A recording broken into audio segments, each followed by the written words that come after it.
शिवाय दैनिक संध्याचं संध्या लाईव्ह। नमस्कार, मी जान्हवी, आपण पाहत आहात संध्या लाईव्ह। भाजप गटनेत्या व जिल्हा परिषद विरोधी पक्षनेत्या सौ आशाताई बुचके यांच्या वाढदिवसानिमित्त शिरोली येथे आयोजित केलेल्या मोफत सर्व रोग निदान व उपचार शिबिरास मोठ्या प्रमाणावर प्रतिसाद मिळाला। हृदयरोग तपासणी, मोफत डोळे तपासणी व चष्मा वाटप, कॅन्सर तपासणी, अस्थिरोग तपासणी, रक्त तपासणी इत्यादी तपासण्या करण्यात आल्या। या शिबिरामध्ये आवश्यक सोनोग्राफी व रक्त तपासणी मोफत करण्यात आली।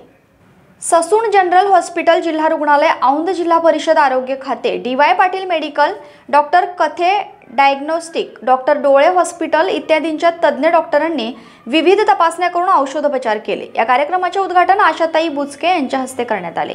सदर शिबिरासाठी विघ्नहरचे संचालक संतोष नाना खैरे, डॉक्टर पंजाबराव कथे, डॉक्टर पिंकी कथे, वर्षाताई गुंजाळ, ज्योतिताई दुराफे, डॉक्टर राऊत, वारुळवाडीचे सरपंच राजेश मेहर इत्यादी मान्यवर उपस्थित होते।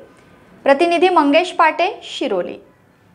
महाराष्ट्र तसेच पुणे जिल्ह्यातील महत्त्वाच्या बातम्या पाहण्यासाठी संध्या लाईव्ह न्यूज चॅनलला YouTube वर सबस्क्राइब करा आणि बेल आयकॉन प्रेस करा।